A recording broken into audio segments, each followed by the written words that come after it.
Halo semua, berjumpa lagi dengan aku di kelas 260202. Jadi ini adalah pertemuan 0202 ya, atau pertemuan ke-9 kita ya. Jadi pada pertemuan kali ini kita mau ngebahas tentang siklus instruksi dari CPU gitu ya. Jadi pada dasarnya ya, instruksi dari CPU itu punya apa ya? Punya tahapannya tersendiri gitu ya. Nah, jadi bukan asal eksekusi selesai gitu ya. Nah, lain kan ada tahapannya gitu ya. Nah, jadi eh, langsung aja kita lihat ya, apa aja tahap-tahap yang terus berulang gitu ya setiap instruksi yang akan dieksekusi oleh CPU. Jadi yang pertama itu ada fetch. Nah, ini adalah proses mengambil instruksi dari memori. Nah, jadi sebelum dieksekusi ya pastinya instruksinya harus ada dulu gitu ya. Nah, kemudian decode ya, yaitu menerjemahkan instruksi. Nah, jadi pada dasarnya instruksi yang diambil dari memori itu masih belum bisa gitu ya dipahami gitu ya oleh CPU. Nah, makanya diterjemahkan dulu. Nah, setelah diterjemahkan baru deh dijalankan instruksinya. Nah, kurang lebih seperti itu, dan kita akan bahas satu persatu ya dari tiga tahap ini. Oke, kita bahas dari tahap satu dulu, yaitu fetch ya. Ya, sama aja dengan mengambil instruksi gitu ya. Nah, jadi apa sih yang terjadi di tahap satu ini gitu ya. Nah, jadi pada tahap ini control unit mengambil instruksi berikutnya dari memori utama ya, yaitu RAM, dan memuatnya ke dalam instruction register di dalam CPU. Nah, jadi data aslinya itu dari RAM dulu gitu ya. Nah, lalu masuk ke dalam CPU gitu ya, lebih tepatnya di instruction register gitu ya. Nah, untuk proses detailnya sendiri itu ada 4 ya. Nah, dimulai dari yang pertama dulu, yaitu program counter ya, atau ya bisa kita singkat sebagai PC, itu menunjuk ke alamat instruksi berikutnya. Nah, jadi instruksi yang tersedia kan ada banyak tuh. Nah, jadi program counter ini tujuannya menunjuk ke alamat instruksi itu biar jelas gitu ya, instruksi mana sih yang pengen diambil gitu ya. Instruksinya kan ada banyak gitu ya. Nah, misalnya kita ambil instruksi yang paling duluan deh, yang paling duluan datang gitu ya. Nah, jadi diarahkan gitu ya ke sana gitu ya. Nah, ke alamatnya gitu ya. Nah, jadi masing-masing instruksi itu ada alamatnya tersendiri gitu ya. Nah, kemudian control unit membaca instruksi dari alamat tersebut. Nah, jadi program counter kan udah nunjukin tuh ke alamat instruksinya gitu ya yang harus dieksekusi gitu ya.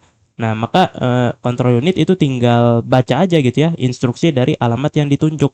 Nah, kemudian instruksi itu disalin ke instruction register gitu ya. Nah, kemudian program counter itu bertambah untuk instruksi selanjutnya gitu ya. Nah, jadi setelah instruksinya disalin gitu ya, instruksi sebelumnya masuk ke dalam instruction register, maka program counter akan bertambah untuk menangani instruksi berikutnya gitu ya. Nah, jadi kurang lebih seperti itu untuk proses detailnya. Nah, setelah instruksinya itu masuk ke dalam instruction register, baru kita akan lihat apa yang terjadi selanjutnya gitu ya. Nah, jadi tahap 2 ya, itu adalah tahap decode gitu ya, atau menerjemahkan. Jadi apa sih yang terjadi pada tahap 2 ini? Nah, jadi setelah eh, instruksinya itu diambil gitu ya. Nah, dan masuk ke dalam instruction register, itu control unit langsung menerjemahkan instruksi gitu ya. Nah, menjadi sinyal-sinyal kontrol yang dapat dipahami oleh komponen CPU lainnya. Nah, jadi pada dasarnya instruksi yang masuk ya ke dalam instruction register ini tuh masih belum bisa ya dipahami oleh komponen CPU lainnya. Jadi control unit ini bertugas untuk menerjemahkan instruksi yang gak bisa dipahami tersebut menjadi sinyal-sinyal kontrol gitu ya yang bisa dipahami. Nah, sehingga bisa diproses oleh komponen CPU lainnya gitu ya. Nah, jadi proses ini tuh kayak menerjemahkan bahasa mesin menjadi perintah aksi gitu ya.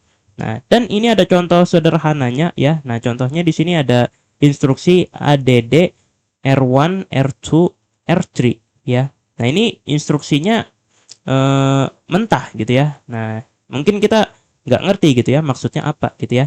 Akan tetapi CU ya atau control unit ini akan menerjemahkan instruksi ini gitu ya. Nah, menjadi bahasa seperti ini. Tambahkan nilai di R2 dan R3 lalu simpan hasilnya di R1 gitu ya. Nah, jadi setelah diterjemahkan kita jadi paham, oh maksudnya gini, maksudnya R1 ini tugasnya menyimpan hasilnya gitu ya. Nah, sedangkan R2 dan R3 ini data yang ditambahkan, yang dijumlahkan gitu ya, keduanya gitu ya. Lalu disimpan di R1 gitu ya. Nah, kita jadi paham gitu ya setelah diterjemahkan gitu ya. Nah, kalau belum diterjemahkan ya kita kan nggak ngerti, hah maksudnya ADD R1 R2 R3 gitu ya, maksudnya apa gitu ya. Nah, kita nggak ngerti gitu ya. Nah, tapi setelah diterjemahkan kita jadi paham gitu ya maksudnya. Nah, seperti itu. Control unit ya akan menerjemahkan ini menjadi sinyal gitu ya. Nah, jadi eh, kita aktifkan register R2 dan R3 untuk mengirim data ya. Nah, lalu kita atur ALU untuk melakukan operasi penjumlahan. Dan yang terakhir, kita siapkan register R1 untuk menerima hasil. Nah, jadi kurang lebih itu yang terjadi di balik contoh sederhana ini. Nah, seperti itu.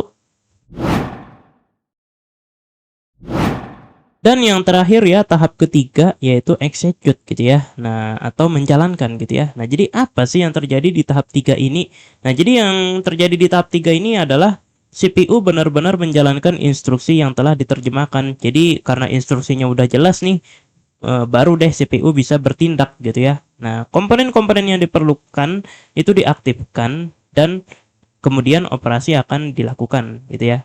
Nah, dan ini ada jenis-jenis eksekusi ya yang dilakukan ya kayak operasi aritmatika gitu ya. Nah, ini ya teman-teman udah pada tahu ya aritmatika ya. Kalau nggak salah udah kita bahas di pertemuan sebelumnya gitu ya. Nah, yaitu operasi dasar matematika kayak penjumlahan, pengurangan gitu ya.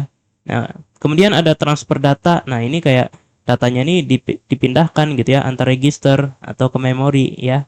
Kemudian ada operasi kontrol. Nah, ini mengubah alur programnya gitu ya. Nah, misalnya lompat ke instruksi lain gitu ya. Nah, begitu.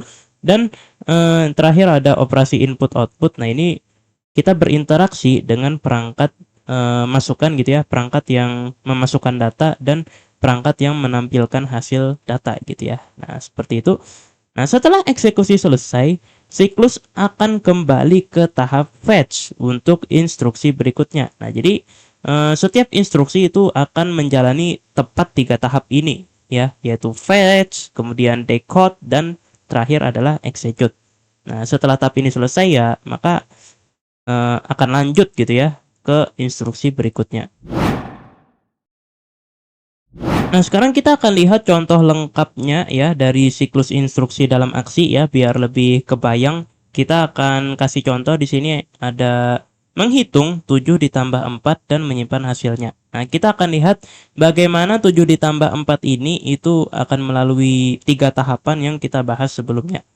Jadi, pertama pastinya dia akan melalui tahap pertama dulu yaitu fetch ya. Jadi CPU itu mengambil instruksi load R1 7 dari RAM kemudian menyimpannya di instruction register.